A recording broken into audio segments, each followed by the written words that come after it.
श्री महागणेशाय नमः। राधे राधे दोस्तों, कैसे हैं आप सब। दोस्तों, पितृपक्ष चल रहे हैं। पितृपक्ष भादो माह की पूर्णिमा से अश्विन मास की अमावस्या तक चलते हैं।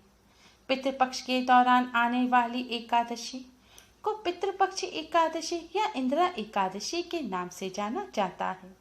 इस एकादशी का शास्त्रों में विशेष महत्व बताया गया है। माना जाता है कि इस एकादशी का व्रत रखकर व्रत से मिलने वाले पुण्य को पितरों को दान करना चाहिए। इससे पितरों को मोक्ष मिलता है और वे अपनी संतानों के कल्याण, वंश वृद्धि और सुखमय जीवन का आशीर्वाद देते हैं।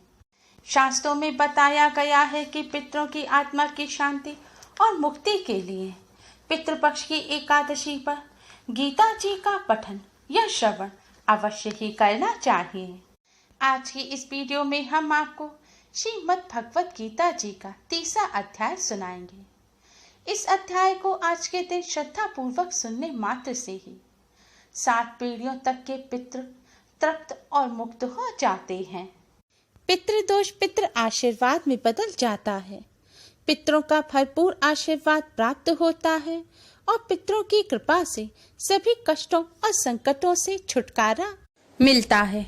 दोस्तों, इस अध्याय का महात्म्य स्वयं भगवान नारायण ने माँ लक्ष्मी को सुनाया था।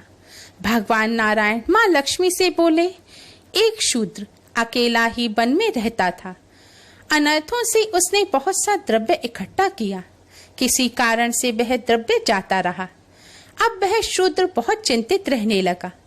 किसी से पूछता कि ऐसा कोई अंजन बताओ जिसे नेत्र में डालकर पृथ्वी का पदार्थ निकाल लूं। तब किसी ने कहा, मांस मदिरा खाया पिया करो। वह खोटा कर्म करने लगा। एक दिन धन की लालसा कर चोरी करने गया। रास्ते में चोरों ने उसे मार दिया। तदंतर उसने प्रेत की योनि पाई। उस प्रेत योनि में उसने बड़ा दुख सहा। एक बट के वृक्ष पर रात दिन चिल्लाया करता कि कोई ऐसा भी है जो मुझे इस अधम देह से छुड़ावे। कुछ समय बाद शूद्र की स्त्री से पुत्र जन्मा। जब उसका पुत्र बड़ा हुआ तो एक दिन अपनी माता से उसने पूछा, मेरा पिता क्या करता था और देहांत किस प्रकार हुआ। तब उसकी माता ने कहा, बेटा, तेरे पिता के पास धन बहुत था। वह सब यों ही जाता रहा। एक दिन धन की लालसा से चोरी करने गया, परंतु मार्ग में चोरों ने उसे मार डाला। तब उसने कहा, हे माता, उसकी गति कराई थी। तब माता ने कहा, नहीं। फिर कहा, हे माता, उसकी गति करानी चाहिए। यह कहकर वह पंडितों से पूछने लगा और प्रार्थना करे, हे स्वामी, मेरे पिता एक दिशा में जाकर मृत्यु को प्राप्त हुए हैं, उनका उद्धार किस प्रकार होवे। तब पंडितों ने कहा, तू गया जी जाकर उसकी गति कर, तब पितरों का उद्धार होगा। यह सुन माता की आज्ञा लेकर गया जी को गमन किया। प्रयागराज का दर्शन स्नान करके फिर आगे को चला। रास्ते में एक वृक्ष के नीचे बैठा। वहां उसको बड़ा भय हुआ। यह वही वृक्ष था जहां उसका पिता प्रेत की योनि को प्राप्त हुआ था। उसी जगह में चोरों ने उसको मारा था। तब उस बालक ने अपना गुरु मंत्र पढ़ा। उसका एक और भी नियम था। वह एक अध्याय गीता जी का भी नित्य पाठ किया करता था। उस दिन उसने श्री गीता जी के 30वें अध्याय का पाठ उस वृक्ष के तले बैठकर किया। वह उसके पिता ने प्रेत की योनि में सुना। सुन के उसकी प्रेत देही छूट गई, देव देही पाई। स्वर्ग से विमान आए और वह विमान पर चढ़कर उसके सामने आया और आकर आशीर्वाद दिया और कहा, हे पुत्र, मैं तेरा पिता हूँ जो मरकर प्रेत हुआ था। इस तेरे पाठ करने से मेरी ये देव देही हुई। अब मेरा उद्धार हुआ है। अब तू गया जी में अपनी खुशी से जा। इतना सुनकर पुत्र ने कहा, हे पिताजी, कुछ और आज्ञा करो जो मैं आपकी सेवा करूं। तब उस देव देही ने कहा, देख, मेरी 7 पीढ़ियां पिता नरक में पड़ी हैं, बड़े दुखी हैं। अब तो श्री गीता जी के 30 अध्याय का पाठ करके उनको इस दुख से मुक्ति प्रदान कर। इतना वचन कहकर वह देवदेही स्वर्ग को गई। तब बालक ने वहां 30 अध्याय का पाठ किया और सब पितरों को पुण्य देकर वैकुंठ गामी किया। जो प्राणी श्री गीता जी का पाठ करे या श्रवण करे, उसका फल कहाँ तक कहें, कहने में नहीं आ सकता। तब नारायण जी ने कहा, हे लक्ष्मी, यह 30 अध्याय का जो फल मैंने तेरे लिए कहा है सो तूने सुना है। दोस्तों, गीता जी के 30 अध्याय का महात्म्य सुनने के बाद आइए अब हम सभी सुनते हैं श्री गीता जी का 3रा अध्याय। अर्जुन ने पूछा, हे जनार्दन, यदि आपके तप से, कर्म से बुद्धि श्रेष्ठ है तो केशव मुझे इस घोर कर्म में क्यों लगाते हो? मिले हुए वचनों से आप मेरी बुद्धि को भ्रम में डाल रहे हो। निश्चय करके मुझे बतलाइए जिससे मैं कल्याण को प्राप्त हूँ। श्री कृष्ण जी बोले, हे निष्पाप अर्जुन, मैं पहले समझा चुका हूँ कि इस लोक में 2 प्रकार की निष्ठा कही है। एक तो सांख्य वालों का ज्ञान योग और दूसरा योगियों का कर्म योग। कर्मों का प्रारंभ ना करने से ही कोई निष्कर्म नहीं कहलाता और कर्मों का त्याग करके संन्यास करने से ही किसी को सिद्धि नहीं मिल जाती। मनुष्य क्षण भर भी कर्म किए बगैर नहीं रह सकता। प्रकृति के गुण ही सब मनुष्यों को कुछ न कुछ कर्म करने में लगाते हैं। जो अज्ञानी कर्मेंद्रियों को रोककर आत्मचिंतन करने के बहाने विषयों की चिंता करता है, वह पाखंडी मिथ्याचारी कहलाता है। हे अर्जुन, जो इंद्रियों को मन से दमन कर और विषयों में प्रवृत्त न होने देकर उनसे कार्य लेता है, वह कर्म योग का अभ्यास कहलाता है और श्रेष्ठ कहलाता है। अपने धर्म के अनुसार नियमित कर्म करो, क्योंकि कर्म ना करने से कर्म को करना अच्छा है। बिना कर्म किए तुम्हारे शरीर का निर्वाह नहीं हो सकता।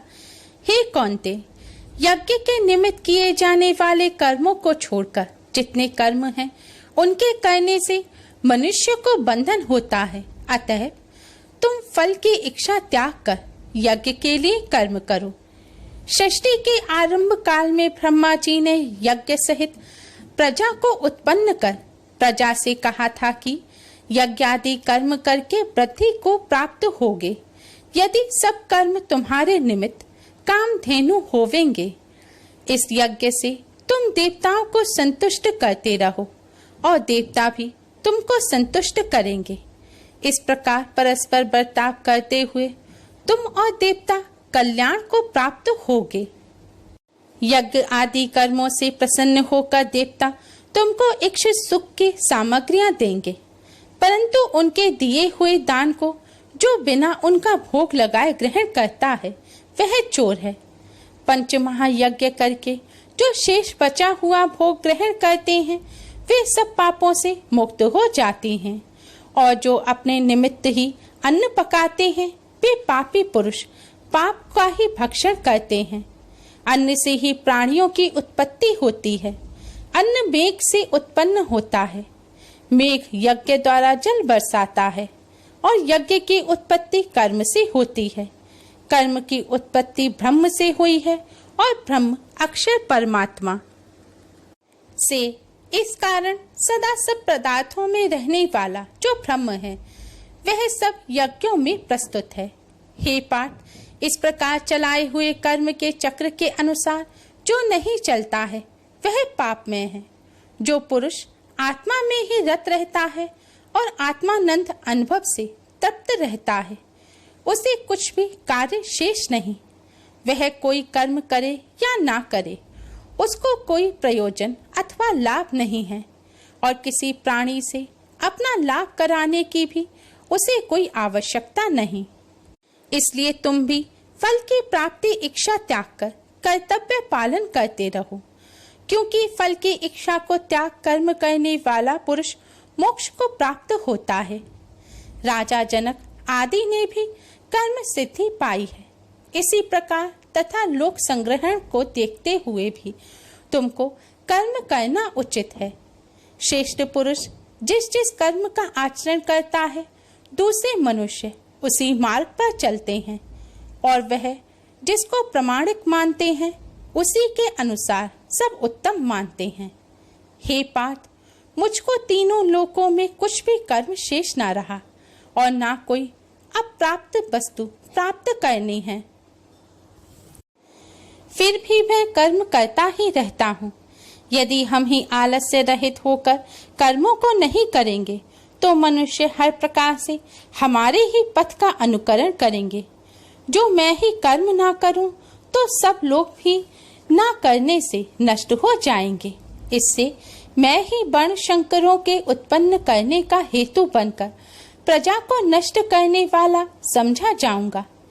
जिस प्रकार अज्ञानी फल की इच्छा करके कर्म करता है, वैसे ही फल की इच्छा ना करते हुए ज्ञानी को लोक शिक्षा की इच्छा करते हुए कर्म करना उचित है।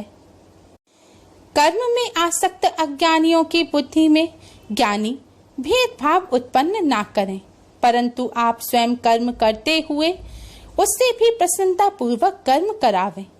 हे अर्जुन, सब कर्म प्रकृति के गुण से ही उत्पन्न होते हैं, परंतु जिनकी बुद्धि अहंकार से भ्रष्ट है, ऐसे मूर्ख लोग समझते हैं कि हम करता हैं, परंतु जो गुण और कर्म के विभाग को सच्चा तत्व जानता है, वह ज्ञानी पुरुष यह समझकर इसमें आसक्त नहीं होता कि गुणों का यह खेल आपस में हो रहा है। हे अर्जुन, अध्यात्म बुद्धि से सब कर्मों को तुम मुझ में अर्पण करके कर्म फल की आशा छोड़कर संग्राम करो। जो पुरुष श्रद्धा पूर्वक मेरे वचनों पर दोष दृष्टि ना करके मेरे इस मत के अनुसार आचरण करते हैं, वे लोग कर्म बंधन से निश्चय मुक्त हो जाते हैं। और जो अज्ञानी इस मत पर दोष दृष्टि करते हुए इसको ग्रहण नहीं करते, वे संपूर्ण ज्ञान से रहित हैं। उनको नष्ट हुआ जानो। अपना कठिन धर्म भी दूसरों के सहज धर्म से हितकर होता है।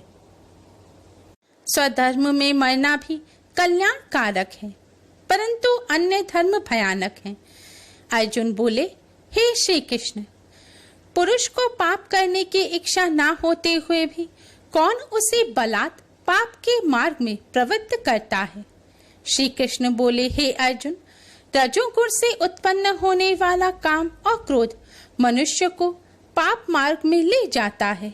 इसे करके उत्पन्न इच्छा कभी तृप्त नहीं होती। ये महापापी और घोर शत्रु हैं। जैसे धुआं से अग्नि, धूल से दर्पण और झिल्ली से गर्भ का पालक ढका रहता है, उसी प्रकार विषय की इच्छा से आत्मज्ञान ढका हुआ है। हे कुंती पुत्र, इस शत्रु काम को करके ज्ञानियों का ज्ञान आच्छादित हुआ है। इंद्रियां, मन और बुद्धि इस काम के आश्रय स्थान हैं। इनके सहारे विषय की इच्छा ज्ञान को आच्छादित करके जीव को मोहित कर लेता है।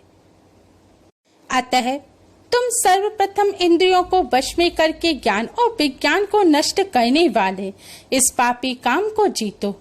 कहते हैं कि इंद्रियां प्रबल हैं और इंद्रियों से भी प्रबल मन है। इस प्रकार जो बुद्धि से परे है, उस आत्मा को जानकर निश्चयात्मक बुद्धि द्वारा मन को निश्चल करके, हे महाबाहो, तुम इस दुर्धर शत्रु काम को जीत लो।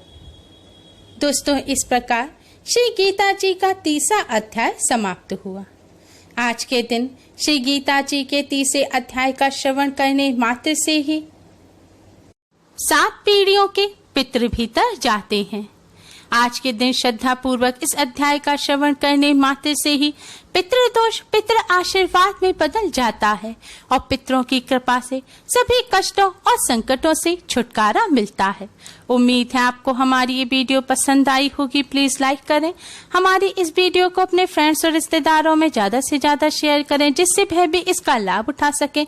हमारी और भी वीडियोस के लिए हमारे चैनल को सब्सक्राइब करना ना भूलें। Thanks for watching. Radhe Radhe.